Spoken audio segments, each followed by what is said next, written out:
안녕하세요. 저희는 복게임의 MSG입니다. 네, 오늘의 주제 무엇일지 바로 공개합니다.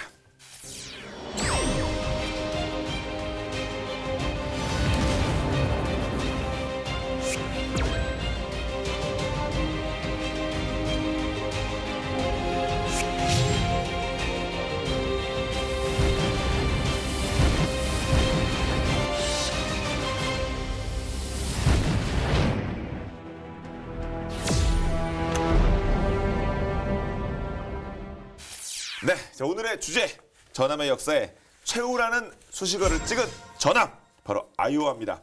아이오와 온갖 거 다 타보셨으니까 이거 타보셨죠? 유 기자님. 타보지는 않고 가봤습니다. 그럼 올라가 봤습니다. 올라가 봐요. 예. 그럼 무슨 말씀이에요? 지금 말장난하시는 겁니까? 아이오급 전함 중에 미주리함이라고 있는데 이게 하와이 그 유명한 진주만에 전시가 돼 있었어요. 제가 몇 년 전에 진주만에 갔다가 이제 올라가 봤는데 사실은 제가 미국 20여 년 전에 연수를 잠깐 갔었는데 아주 그냥 황제 기자 하셨네, 황제 기자. 여기서 많이 갔다 와요. 그래요? 예. 2년이 아니고 1년짜리. 예. 근데 제가 있던 데가 미주리주입니다.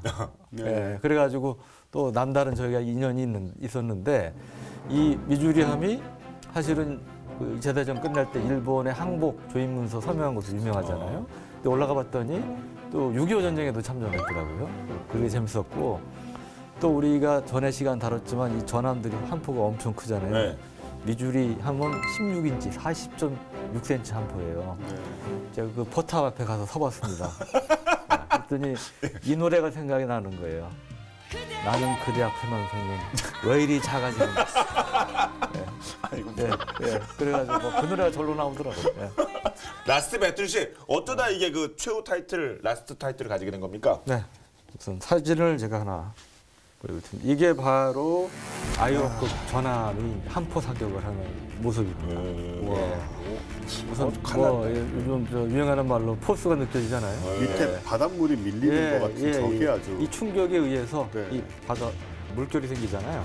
주포는 이렇게 막 크고 물결이 그 부포라거나 그거 좀 작고 그러네요, 그것도.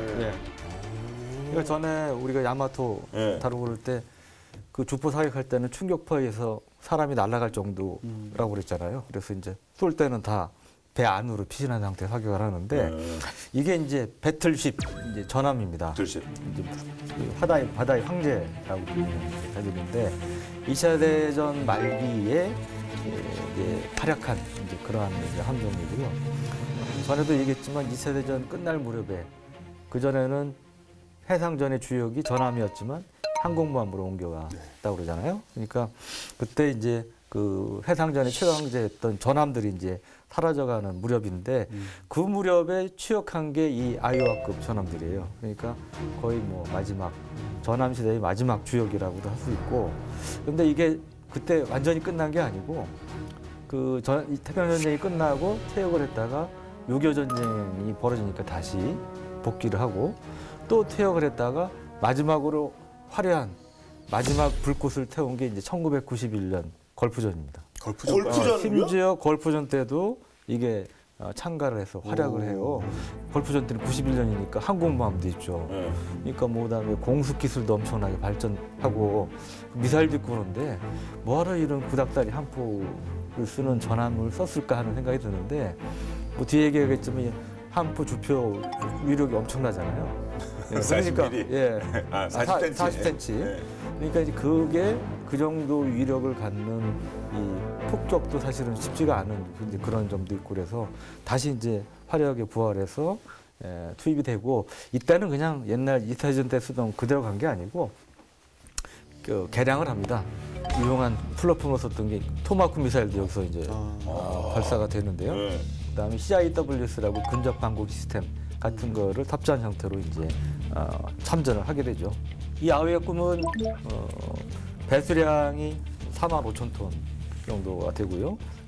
길이가 270m, 폭이 32.95m, 높이가 11.6m고요. 그 2차 대전 때 미국이 건조한 함정 중에 가장 큰 크기를 자랑했습니다. 원래 총 6척이 계획됐는데 실제로 4척만 이제 건조가 됐고요. 일본함은 당연히 아이오급이라고 불리니까 아이오함이라는 건 아시겠죠? 네. 1942년에 준수가 됐고 29번째 주인 아이오와 주의 이름을 땄고요. 이 두 번째는 이제 뉴저지, 세 번째 함은 미주리, 제가 타봤던 미주리, 네 번째가 위스콘신입니다. 그리고 5번 함이 일리노이, 6번 함이 켄터키인데 2차 대전 종전이 가까워지면서 전함의 효용성이 떨어지면서 이제 중단이 됐죠. 사실 이 아이오함은 지금도 누구나 승선을 할 수가 있습니다. 제가 미주리 함을 타봤던 것처럼. 왜 그럴까요? 하와이에 또 그 옆에 나란히 있나 보죠? 하와이는 아니고 네. 아이오함은 이제 LA, 로스앤젤레스에 있습니다. 두 개. 예, 그래서 이것도 집객을 분산하는 거죠. 해상 박물관으로 이렇게 해상 박물관이에요? 예, 활용이 되고요. 네. 입장료 공짜가 아니고 그냥 18달러 정도 한다고 그래요. 근데 택시 빼고자 미국이니까. 근데 이게 워낙 인기가 있어서 뭐 보통 줄을 서서 기다려야 볼 수가 있다고 합니다.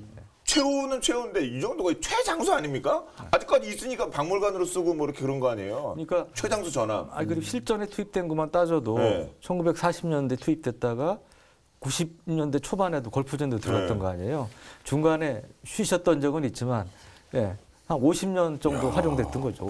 대단하네. 네. 배틀쉽이라는 영화 있거든요. 네. 그것도 재밌게 봤어요. 근데 거기 보시면 제대로 이제 그 해상 전투를 한 게 아니고 외계인과 싸우는 네. 지구를 침공한 외계인과 대결을 펼치는 전함이 나오는데 그게 이제 미주리. 그쵸. 네, 미주리이고 이 아이오와 전함은 당시에 이제 전쟁의 중심적인 주역 중에 하나였던 미국의 프랭클린 루즈벨트 대통령이 또 그렇게 좋아했대요.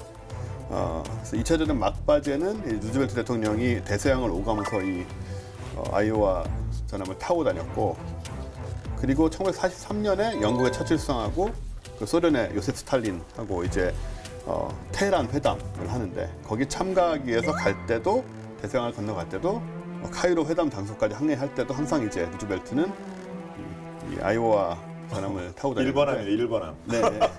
대통령 모셨으니까. 그렇죠. 근데 실제로 아이오와에 올라가 보면 네. 그 루즈벨트 대통령이 소아마비에 걸렸었잖아요. 네. 그래서 이 대통령을 위해서 엘리베이터도 설치가 돼 있고 또 욕조가 설치된 침실 이래가지고 그 대통령의 편의를 좀 신경을 쓴 그런 흔적도 다 남아 있다고 합니다. 네. 전함, 배틀쉽. 네. 이제 개념부터 다시 한 번 더 짚어볼까요? 네, 이 전함은 19세기부터 20세기 중반까지 이 근현대 우리 해군의 함정 체계 중에 항공모함을 빼고는 가장 크고 또 강력했던 이 상위에 있던 최상위에 있던 이러한 이제 함정인데요. 이 공격력과 방어력 두 분야 모두 다 뛰어났던 강했던 이러한 함정이고, 근데 이게 전함이 출현할 수 있었던 가장 큰 이 동인 이 배경 중에 하나는 역시 펀치죠. 강력한 펀치. 이 강력한 거대한 함포를 만들 수 있다는 거. 이제 그게 1차적으로 도움이 됐고, 두 번째는 방어. 그러니까 두꺼운 장갑을 갖출 수 있다는 거. 이게 이 전함 시대를 맞게 된 그러한 요인이었고요. 이 장갑의 발전이라는 것이 딱 중요하죠. 전함 얘기할 때는. 그렇죠. 네. 근데 아무래도 장갑보다는 함포에 발달하고 맞을 생각하면 안 되죠. 때릴 생각이죠. 전함 발전 과정에 있어서 이제 19세기가 바로 초기 전함 형태를 갖춰간 시기가 되는데 1859년에 프랑스에서 최초의 철갑선이 건조가 됩니다. 물론 우리는 뭐 거북선, 뭐 철갑선 이런 얘기도 많이 하지만 현대적인 의미에서의 철갑선이 이때쯤 만들어지고, 그다음에 한 10년 후인 1869년에 이제 영국에서 돛대 없이 기관만으로 항해를 하게 되는, 그리고 포탑에 이제 함포를 장비한 그 데버스테이션이라는 장갑함을 건조를 하게 돼요. 요 전에도 사실 이 기관으로 항해하는 배들이 있었는데 돛하고 병행하는 경우가 많았죠. 이건 이제 돛을 완전히 제거를 한 경우고. 그래서 이제 이 데버스테이션 장갑함이 바로 전함이라는 함정의 형태를 잡아가게 되는 거고요. 데버스테이션 장갑함은 선체 중앙 마스터 앞뒤에 이제 회전식 포탑을 갖춘 그런 구조고, 그 다음에 건현이 되게 높아요. 건현이라는 거는 배에 보시면 이제 만재 흡수선 있잖아요. 지난번에 한번 얘기한 적이 있는데 그거하고 위에 상갑판하고 사이의 거리, 이게 이제 길다는 얘기죠. 이런 높은 건현을 가지고 있었고, 그래서 이제 이게 나온 다음에 세계 각국이 데버스테이션호 장갑함하고 비슷한 형태로 이제 8에서 10인치 주포 두 문을 장착을 하고 그다음에 뭐 부포 만들고 또 소형화기 장착하고 이래서 전함을 만들기 시작한 거죠. 네. 그럼 최후의 전함이 아이오하면 우리가 또 항상 히스토리 또 최초를 따져보지 않을 수 없지 않습니까? 네. 최초는 뭐로 봐야 됩니까? 전함의 원조는 영국의 이제 로얄 소버린이라는 배가 꼽히는데 1893년에 이제 건조된 이제 함정이고요. 이 무렵에 건조된 전함들은 보통 12인치급 주포 4문을 장착하고 있었는데 이 로얄 소버린은 이보다 좀 큰 13.5인치 주포 4문을 탑재해서 좀 더 업그레이드된 이런 형태를 띄었습니다. 1890년부터 그 뒤에 이제 한 15년간은 이 전함 건조가 세계적으로 가장 활발했던 시기로 꼽히는 거고요. 이 러일 전쟁에서 일본이 승리한 요인을 이제 여러 가지 꼽히는데 그 중에 하나가 이 전함을 잘 써먹었기 때문에 승리했다는 이런 이제 시각이 많은데, 예를 들면 러시아의 경우는 이 프랑스식 텀브론 펀치의 구형 화약하고 그 신관등을 이제 활용했는데, 일본은 영국식 전체와 신형 화약, 그다음에 신약을 이제 썼다고 합니다. 근데 뭐니 해도 이 현대식 이 전함 시대를 연 것은, 거항거포 시대를 연 거는 우리가 지난번에도 얘기했던 그 유명한 영국의 드레드노트고요. 그리고 그 종말을 상징하는 것은 지난주에 우리가 자세히 다뤘던 일본의 전함 야마토입니다. 네. 그래서 야마토는 앞에 비운에 뭐 이런 게 좀 들어가지 않습니까? 네. 예, 안타깝게 그 오래 활동도 못했으니까. 예, 뭐 일본 입장에서 안타깝게. 네. 야마토가 있으면 이 아이오아가 그 야마토 이 상대 카드로 이게 나온 거라면서요? 네. 예. 그러면 그들 장수했으니까 참 그것도 아이러니한데, 그 둘이 이렇게 맞붙은 맞짱 뜬 적이 있습니까? 게임적으로 얘기해 맞딜 한 적이 있나요? 안타깝게도 없습니다. 아, 그거 없나요? 네. 예. 아쉽다. 그러면 또 우리가 또 그러면 예, 실제로 안 붙었으면 저희 몸 게임에서는 그냥 말로 합니다. 가상 대결 한번 해보죠. 그러면 둘 얘기 좀 한번 붙여볼까요, 우리가? 네.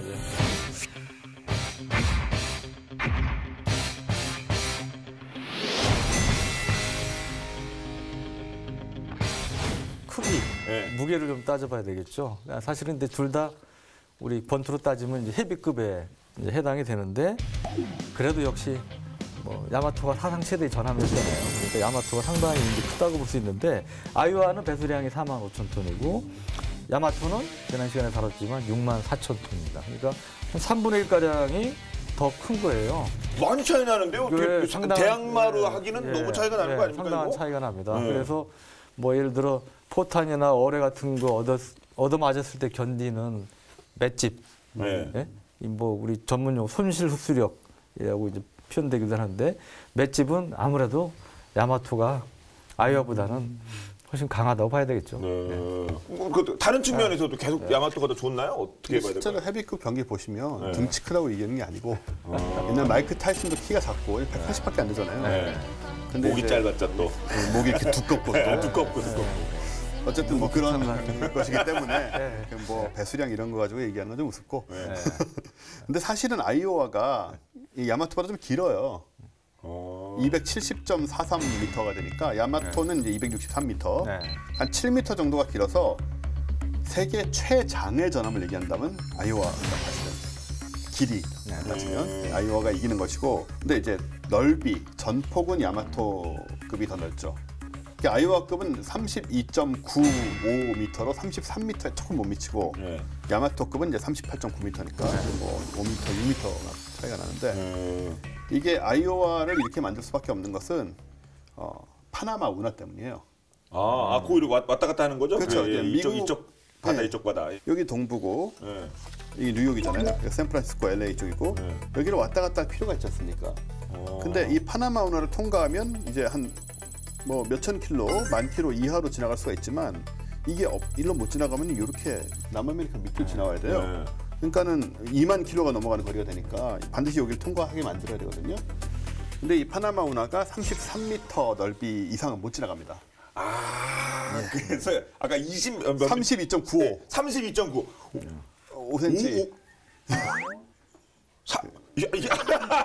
5cm니까 자동차도 그렇게만 걸릴 것 같은데, 야, 그렇게 실제로 신기하네요, 이거. 실제로 뭐 33cm 이하라고 5mm인데 5mm? 조금 여유 있게 만들었겠죠. 네. 설마 요거를 지금 배가 조정이 얼마나 힘든데 요걸 이렇게 지나갔겠어요.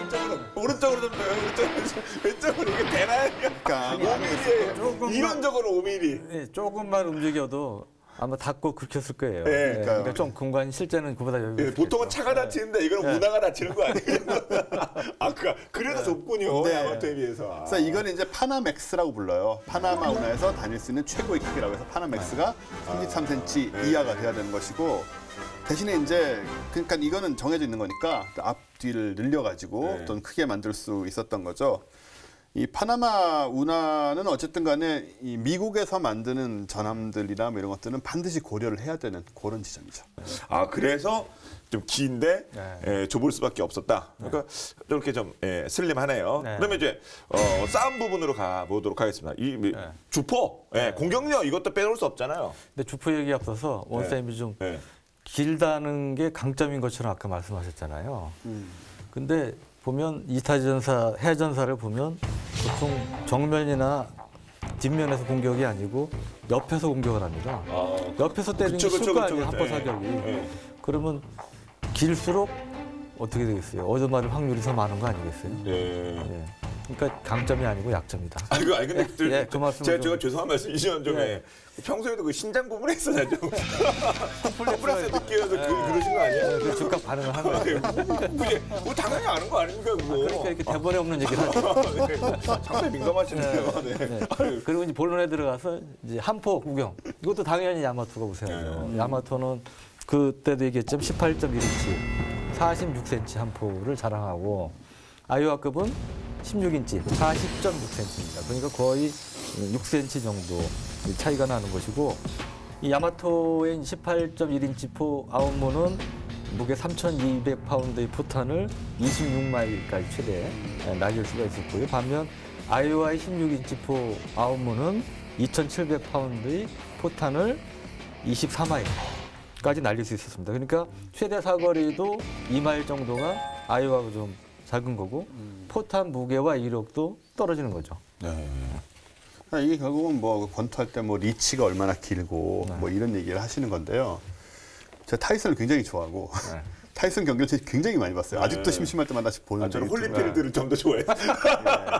죄송합니다. 상당히 불쾌해요. 어디다 내 그걸 그 사람을 뭐 이런 타이슨에 홀리필드는 나중에 타이슨이 그 노쇠한 다음에 운 좋게.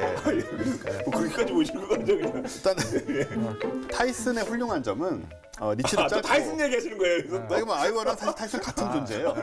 타이슨 말씀. 타이슨이 보면 이렇게 리치도 짧고 하지만 그 타격 명중률이 정말 좋아요. 보시면 아시겠지만 이렇게 쳐 들어가다가 이제 몇 방을 때려서 바로 쓰러뜨리는 경우가 굉장히 많았잖아요. 이 아이오와가 바로 그러한 경우인데 이 미국이 사격 관제 시스템이 뭐 지금도 그랬지만 당시도 세계 최고입니다. 그러니까 1945년에 미국 전함인 노스캐롤라이나 호의 실험에서 보면 고속으로 연속 450도 선회하면서 배가 지속적으로 발사 제어가 가능을 해요. 당시로 완전 첨단 기술인데 이건 다시 말해서 사격하면서 움직이면서 조준을 할 수 있다는 얘기입니다. 타이슨이 했던 게 바로 그런 거거든요. 움직이면서 계속 다른 각도에서 주먹이 나가는. 다른 나라에서는 당시 야마토 포함해서 뭐 사격과 조준을 동시에 할 수 있는 상황이 아니었기 때문에 어떤 이런 점에 있어서 그 아이오와가 훨씬 그 펀치 명중률이 높았기 때문에 충분히 이길 수 있었다. 이렇게 생각하게 되죠. 근데 이제 그 말씀하신 게 상당히 일리가 있는 부분인데 그럼에도 불구하고 예를 들어 야마토가 기본적으로 펀치가 길잖아요. 또 사거리가 기니까 아이오와급 포탄 사거리 밖에서 장거리 펀치로 예를 들어 아이오와의 중요한 게 눈 아니겠습니까? 레이더라든지 그런 사통 장치 같은 거를 파괴했다. 그럼 뭐 관심 못 되는 거 아니겠어요? 아이오와 입장에서는. 그리고 특히 실제 일본에는 그때 우수한 그 거리 측정기와 그다음에 야간 쌍안경 이런 것들이 있다고 그럽니다. 그래서 과달카날에서 야간 전투가 있었는데 그때 기습 공격으로 실제로 미 해군에 큰 피해를 입힌 적이 있고요. 그러니까 우수한 방학 측정 장비라는 게 미국만 있었던 건 아니라는 거죠. 야간 쌍안경이요. 야, 이것도 처음 들어봤는데 야간 쌍안경 밤에 적외선도 아니고. 그러니까 그게 결국 적외선 장비인데 2차 대전 때는 사실 그런 장비가 거의 없었죠. 그러니까. 그래서? 지금은 저 지막 네. 지금은 그 마켓에서 팔아요? 예, 그 마켓에서도 팔아요. 그래요? 저기서 그거요? 언제 어디다 쓰는데 그걸 이거 사시는 분은 뭐에다 쓰십니까? 그냥 아웃도어 가가지고 그냥 뭐 동물 보려고 하고 하는데 그건 뭐 쓰겠어요, 저대로. 밤에. 네, 밤에. 예, 그 야마토 아이오와의 승패를 가릴 만큼 중요한 그 기술력이었는데 이제는 아웃도어의 밤에 이렇게 보편화가 됐네요. 네. 그럼 이제 맷집, 뭐 체력 이런 것도 한번 더 비교해 보죠. 근데 이게 자꾸 제가 얘기를 하다 보니까 이 본게임 방송되면 이런 댓글이 달릴 것 같아요. 야, 비교할 걸 비교해라. 야, 비교할 걸 비교해라. 왜냐하면 이것도 야마토가 우세요. 예. 우선 측면 장갑의 두께를 보면 야마토가 16인치, 아이오와가 12인치입니다. 4인치 더 야마토 두꺼운 거고. 가판 장갑은 야마토가 9인치, 아이오와가 6인치고요. 주포 포탑 장갑도 야마토가 26인치, 아이오가 20인치. 그러니까 6인치 정도 차이가 났다고 합니다. 이런 맷집에서도 크기뿐 아니고 실제로 이 장갑에서도 차이가 많이 나네요. 그러네요, 이건 또. 이게 보면 이제 헤비급 선수들 중에 이제 살찐 선수들 있어요. 괜히 옆구리 살 있고 막 그런 분위기 아무래도 좀 펀치가 이렇게 좀 중화가 되는 그런 면은 있지만 그럼에도 불구하고 이제 뭐 턱을 한 대 맞는다거나 관전 노리를 한 대 맞으면 아무 소용도 없거든요. 마찬가지로 야마토 장갑은 이제 여기저기 두껍다고 하는데 아이오와의 장갑은 바로 중요한 부분을 커버하는 급소를 막는 그런 장갑이라서 좀 질적인 차이가 있다. 그리고 미국은 이제 특수강이라는 재질을 이미 당시에 사용을 해서 가볍고 이제 강하고 그런 재질을 가지고 함체와 함을 건조를 했기 때문에 소형 경량으로도 이 대형함 같은 장갑 효과가 있었던 거예요. 그러니까 말씀하신 것처럼 어떤 두께, 그러니까 뭔가 그 비계살로 만들어진 두께와 근육으로 형성된 두께는 다르다. 또 이 얘기를 드리고 싶고. 제 얘기하시는 거예요? 지금? 아닙니다, 저 야마토. 또 전압에서는 물 밑에 장갑이 되게 중요합니다. 물 밑이요? 사실 공격받는 것은 물 밑에서 어뢰 공격을. 어뢰가 있죠, 어뢰가야. 이 때문에 전함은 그 흡수선 아래에도 큰 장갑을 두르게 되는데 실제로 그 독일의 비스마크 함 유명한 함 있잖아요. 그 프린스 오브 웨일즈의 14인치 포, 영국 포죠, 이 배죠. 14인치 포가 앞에 착탄을 해서 바닷속으로부터 흡수선 아래의 경장갑을 관통해 버렸어요. 이거는 어뢰는 아니지만. 관통을 해서 침몰이 되는 거거든요. 그래서 야마토는 사실 오키나와에서 미군기의 공격을 받아 침수 갔던 부위가 바로 이 상단과 하단 장갑의 연결 부위였던 거죠. 이렇게 좀 뭐랄까 좀 굉장히 중요한 부분들에 있어서 의외로 좀 장갑이 설계상의 어떤 한계가 있지 않았냐 생각이 돼서 역시 장갑 쪽도 아이오와가 한 수 위였다라고 저는 볼 수밖에 없죠. 그리고 보이지 않는 부분에서 그러네요. 예. 그래서 멀리서 보면 이게 짧았네 이럴 건데 그게 수면 아래로 들어가서 이게 흡수선 아래를 때려가지고 격침을 시키는 그런 그렇죠. 경우도 있었군요. 예. 공격력, 방어력 그리고 또 하나가 이제 계속 권투를 얘기가 되는데 이렇게 기동력, 속도. 또 이런 면도 또 빼놓을 수 없는 거 아니에요. 일단 뭐 당연히 아이오와는 빠르죠. 당연히 빠르다고요? 권투하면 이제 위빙, 더킹 이런 거 하잖아요. 자꾸 움직여야 안 맞는 건데 가만히 서 있으면 계속 맞습니다. 그렇죠. 아이오와는 33노트, 야마토는 27노트 차이가 좀 나고요. 그리고 아이오와 경우는 21만 2천 마력의 과부하 시에는 25만 4천 마력까지 낼 수 있는 엔진 출력을 갖고 있어요. 그 최고 속도는 35노트 가능하고 17노트 기준으로는 1만 5천 해리를 항속할 수 있고요.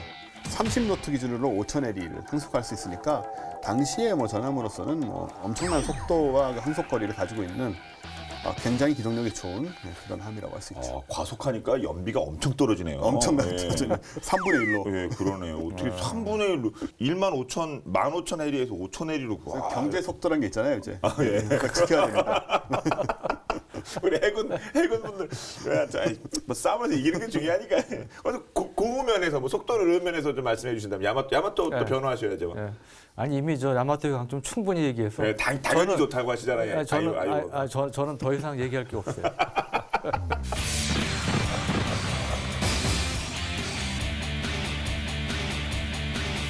그럼 이제 실제로 딱 붙었다.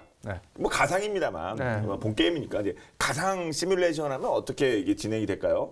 저는 이제 복싱을 한다면 철저히 아웃복싱을 할 겁니다. 야마토가요? 왜냐면 기니까? 사거리 기니까 네. 그 아이오와 주포의 사거리 밖에서 박살을 내는 거죠. 네. 그리고 타이슨 자꾸 얘기하셨는데 타이슨의 제일 유명한 별명이 뭡니까? 이빨은 아니죠. 원쌤이 서운해하세요.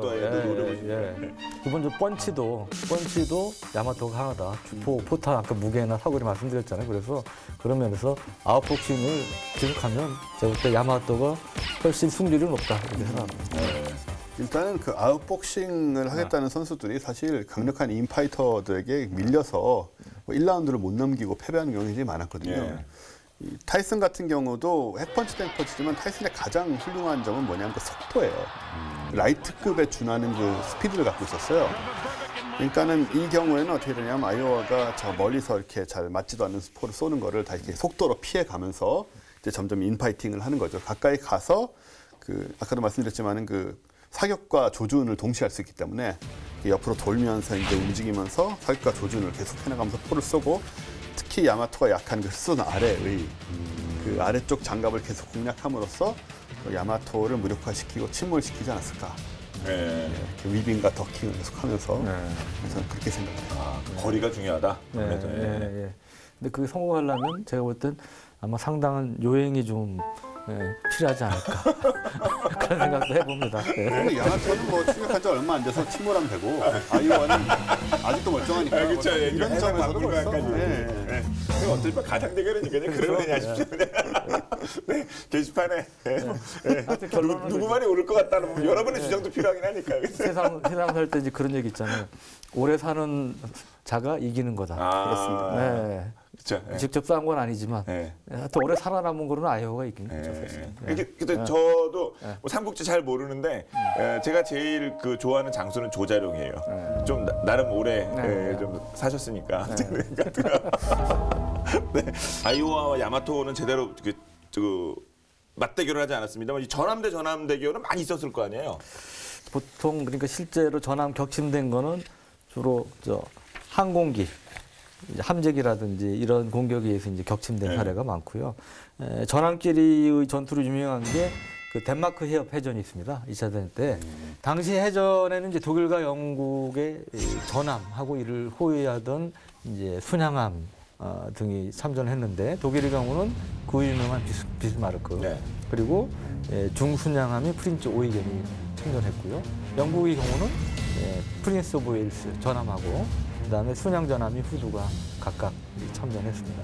2차 대전 중인 1941년 5월 24일 영국 해군하고 독일 해군 사이에 이제 벌어진 해전인데 이때 이제 2차 대전 초반이었죠. 그때 독일 해군이 이제 주력했던 게 소위 통상 파괴 작전이라고 이 영국으로 각종 보급선이 가는 것을 이제 유보트라든지 다른 함정 등을 통해서 이제 무력화하는 그런 데 이제 주력하고 있었는데 이를 위해서 이제 비스마르크하고 아까 말씀드린 프린츠 오이겐이 북대서양으로 출격을 합니다. 그런데 딱 덴마크 해협에서 영국 전함 프린스 오브 웨일스하고 후드하고 딱 맞닥뜨린 건데 근데 이제 프린스 오브 웨일스도 사실은 만만치 않은 꽤 큰 전함이에요. 근데 이때는 숙련된 형태가 아니었다고 그래요. 그래서 어떻게 보면 사실상 최초의 본격적인 전투를 이제 치르는 셈이 됐고, 그래서 영국 함대가 포격을 시작한 지 10분도 안 돼가지고 비스마르크의 함포탄이 그 후두의 그 후방 탄약고 후방 탄약고 말거리 딱 좋네. 후방 탄약고 부근을 명중을 시켜서 제대로 맞은 거예요. 적중. 그래가지고 대폭발이 나면서 3분도 안 돼가지고 침몰했고 3명 빼고 그냥 다 몰살하고. 그래서 그 영상도 있는데 충격적인 엄청난 폭발이 일어나면서 침몰하는 그런 상황이 되었고요. 그리고 프린스 오브 웨일스는 이제 비스마르크하고 계속 교전을 했는데 이것도 그냥 비스마르크에 당합니다. 많이 당해서 주포 대부분이 이제 파괴가 되고 그래서 이제 퇴각을 하게 되죠. 근데 이때 비스마르크도 좀 얻어맞았어요. 어디를 맞았냐면 한 발은 이제 함장이 타는 조그만 보트 단정하고 그다음에 비행기가 뜨고 내릴 수 있습니다. 전함은 이제 정찰용으로 아, 수상기를 그래요? 수상기를 탑재하는데 이 수상기가 이 때 쓰는 이륙할 때 쓰는 캐터필트를 망가뜨렸고요. 또 한 발은 이제 함수를 이렇게 양쪽으로 이렇게 관통을 했다고 그래요.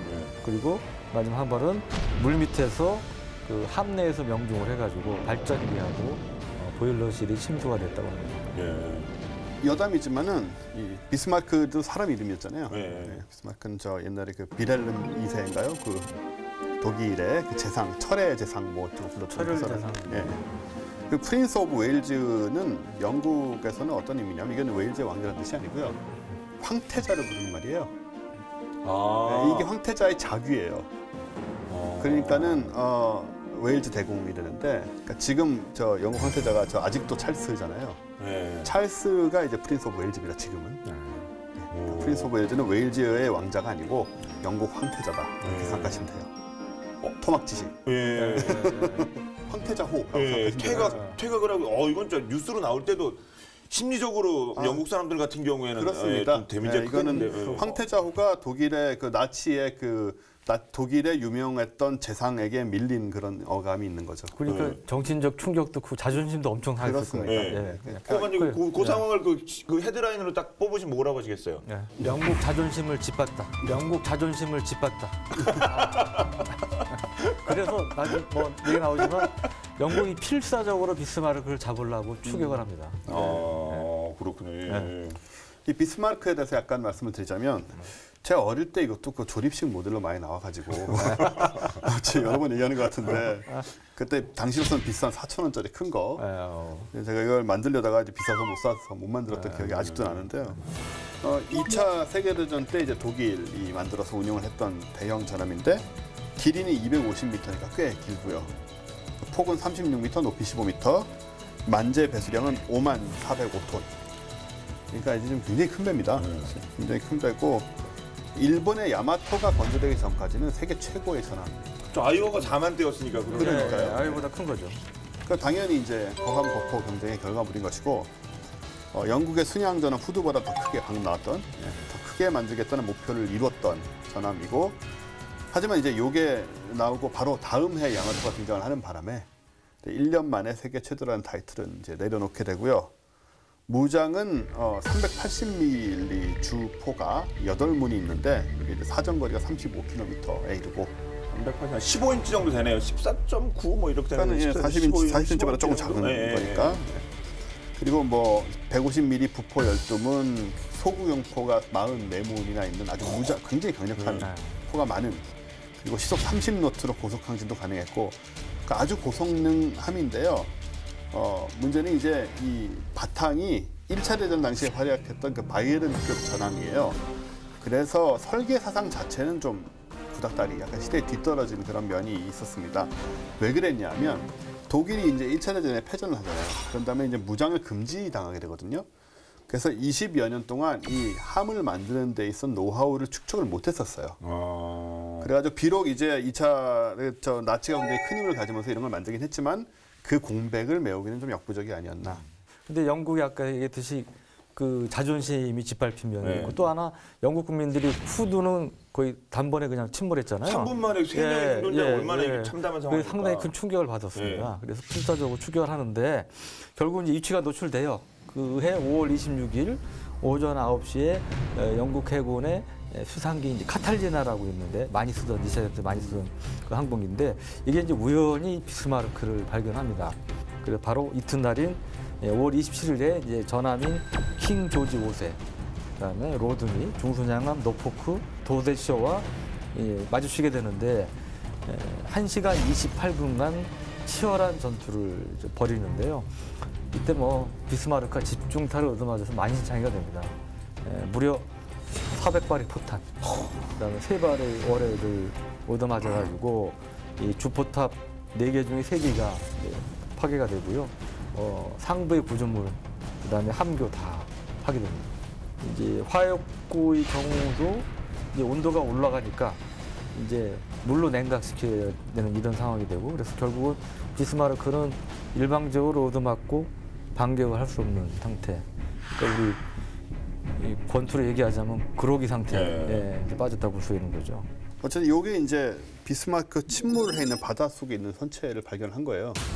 사진을 찍은 거예요. 이거 합성 같은데 너무 깨끗하잖아요. 이거 만드신 거 아니에요? 어항에다 그 프라모델 어항으로 붙인 거 같은 이거 너무 깨끗한데요? CG 같죠. 그거. 네. 일단 저는 그런 능력이 없고요. 이게 1989년 6월 8일에 발견된 건데 타이타닉을 이제 조사를 하고 있던 해양 고고학자 로버트 발라드에 의해서 우연히 발견됐습니다. 타이타닉 찾다가. 근데 위치는 이제 프랑스의 브루타뉴 반도의 서쪽 끝에 위치하는 브레스트 인근 해역인데 인양이 된 건 아니고요. 일단 바다에 이렇게 내려앉아 있는 것을 우연히 발견해서 사진을 찍어서 위치를 알고 있죠. 하여튼 뭐 어디 안 가고 있네요. 사실 격침된 게. 예. 어디 가겠어요, 저 무겁게. 예전에 해적선 같은 경우도 아까 뭐 보물선 이렇게 되는 것처럼 예. 예, 저렇게 있군요. 예. 예. 주제로 다시 돌아가서 아이오와도 역사적 현장에 또 사진 한 장 딱 멋지게 있지 않습니까? 네. 사실 2차 대전 신호탄이 이제 독일 전함인 슐레스비 홀슈타인 이제 포격이었다면 그 6년 뒤에 이제 종전의 마침표는 아이어급 전함 중에 하나인 미주리함에서 네. 거행된 일본의 항복 문서 조인식이죠. 그 사진도 아주 유명하지 않습니까? 결국은 2차 대전은 전함으로 시작해서 전함으로 끝났다. 메가더 장군이요. Unforgettable ceremony. 제가 이제 미주리오란 말이죠. 네. 네. 다리를 절고.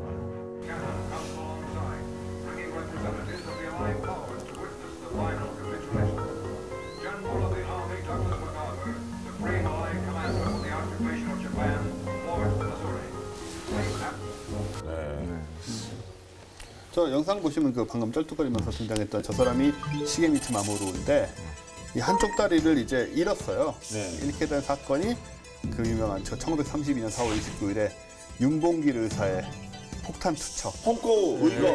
그때 이제 다리를 잃었습니다. 보통 이제 저는 역사적인 인물이니까 존중을 좀 해야 되는데 저 사람 전범 아니에요? 전범? 전범이죠. 저 사람 전범이죠. A급 전범이죠. 네, 전범이죠. 자, 지금까지 계속해서 이제 군함 말씀드렸는데 이 군함에서 의외로 고양이가 중요한 역할을 300m짜리 무슨 뭐 4만 톤, 5만 톤짜리 배에서 고양이가 뭔 일을 했네. 중요한 역할을 했대요. 군함에서 중요한 역할을 했던 고양이 이야기를 본방 야사에서 준비했습니다. 보시죠.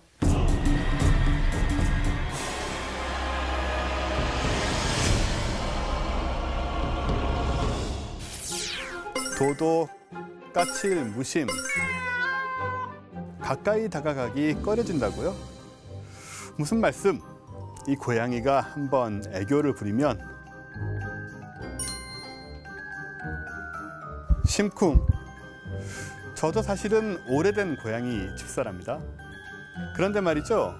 이 귀여운 고양이에게 군함의 운명이 달려 있었다고 하는데요. 어떻게 된 일일까요?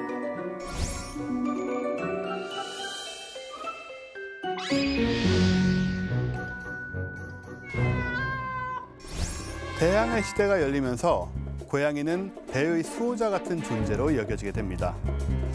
당시 범선들의 큰 골칫거리가 있었죠.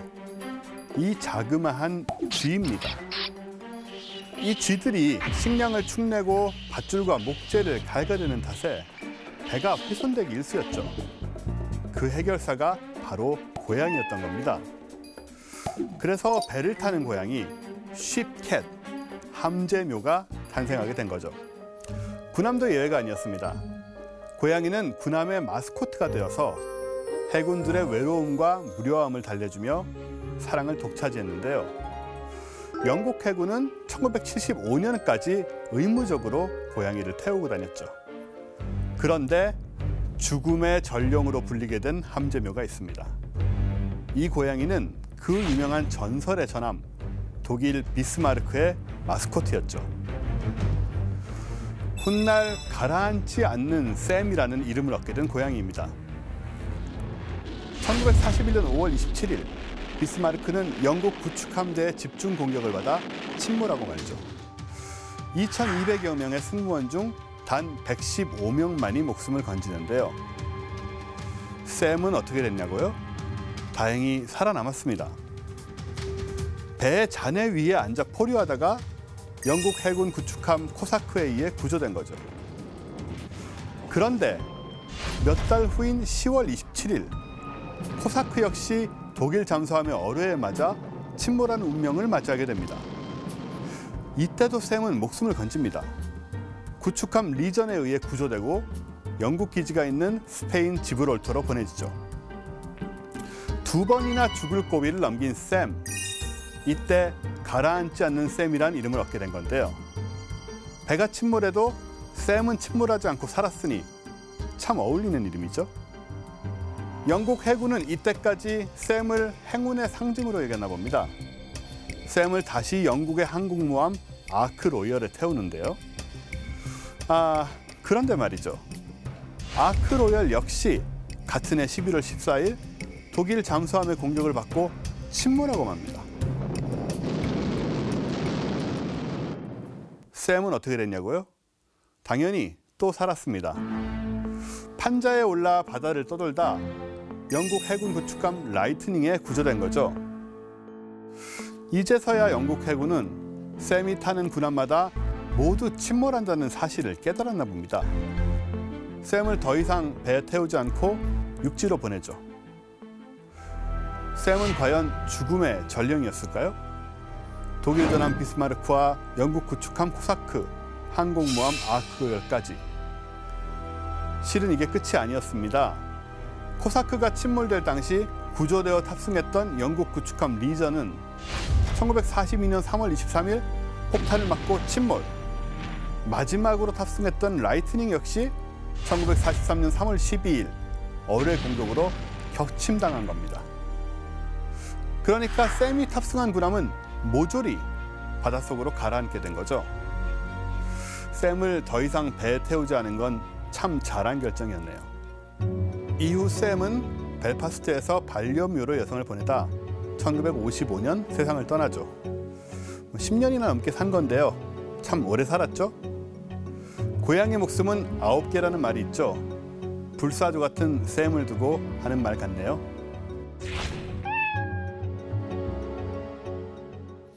반면 해군들의 생명을 살린 고양이도 있습니다. 바로 고양이 사이먼입니다. 사이먼은 홍콩 인근 출신의 길고양이였죠. 그런데 이 길고양이가 영국 훈장까지 받게 되는데요. 어떻게 된 일일까요? 1947년 영국 구축함 에머시스트의 한 항해사가 몰래 사이먼을 태웁니다. 다행히 함장은 고양이를 좋아해서 사이먼을 식구로 받아들이죠. 에머시스트는 중국 국공내전 당시 영국 거류민을 후송시키는 임무를 맡고 있었는데요. 1949년 4월 양쯔강에서 남진하던 모택동군에게 포격을 당하고 말죠. 불행히도 20여 명이 사망하고 맙니다. 함장실은 직격탄을 맞았고 사이먼 역시 생사가 묘연했습니다. 그런데 사이먼은 기적적으로 살아납니다.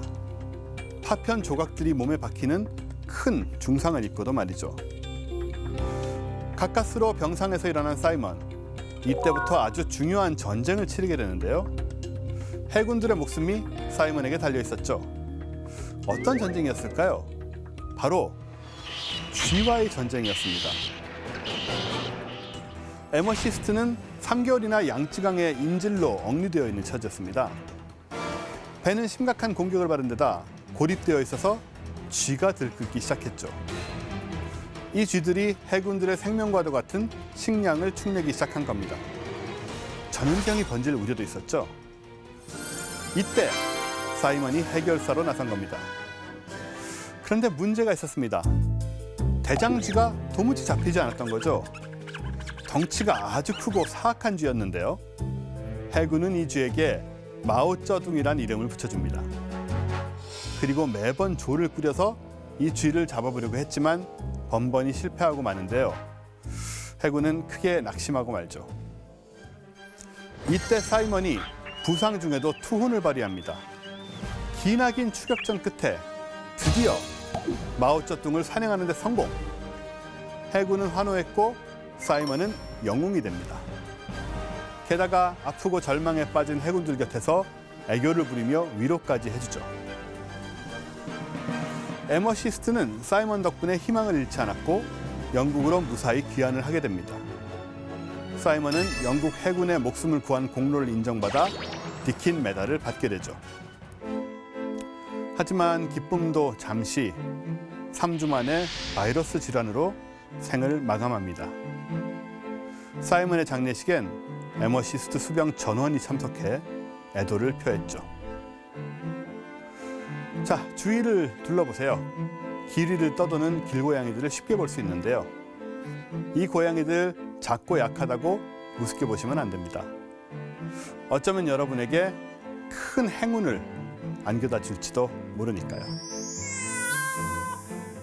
네, 군함의 운명을 좌지우지했던 두 마리 고양이 아주 흥미로웠습니다. 예. 또 고양이랑 또 즐거운 주제셨죠? 얘기하시면서. 저 고양이도 키우고. 네. 자, 이렇게 오늘은 최후의 전함 아이오와에 대해서 다각도로 살펴봤는데요. 저희 뭐 전함의 시대는 끝났다라고 하는데 그래도 또 미래 시대 아니면 또 현재에도 이 전함은 계속 또 필요하지 않겠습니까? 또 이렇게 보십니까? 영화상으로 보면 가능할 겁니다. 우주 전함이 있으니까. 우주 전함 야마토. 또 야마토가 또 나오네요. 근데 2199년까지 갑니다. 만화 최고 만화가 있어요. 현실적으로 하여튼 이런 네. 거포 고함주 시대가 다시 오기는 힘들 것 같고요. 네. 그래서 앞으로 이 함정은 이제 좀 보다 소형화되고 되지만 위력은 강한 미사일, 그다음에 레이더에 잡혀지는 스텔스성, 뭐 이런 것들이 중시되는 함정 위주로 수상함의 경우는 더 발전하지 않을까 이렇게 생각이 됩니다. 제가 우주전함 얘기하려고 그랬거든요. 아, 그래?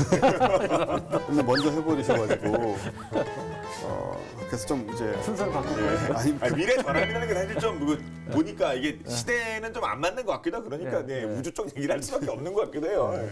급조해서 얘기를 하자면 이제 포의 시대는 갔잖아요. 좀 사실 이제 미사일이라든가 다 이제 이런 쪽으로 갔는데 그래서 저는 이제 새로운 예를 들어서 레이저포 같은 게 나온다면 그 레이저포가 장착된 그런 포탑에서 강력한 그 레이저포가 발사가 되는 그런 식의 기술 변환이 생기지 않는 한 이런 뭐 거포를 가지고 있는 전함의 시대는 다시 돌아오긴 좀 어렵고 진짜 이쪽이든가 아니면 우주전함 쪽이든가 아니면 우주전함에다 레이저포를 달던가 그러면 사실은 외계인하고 상대를 하는 게 되잖아요.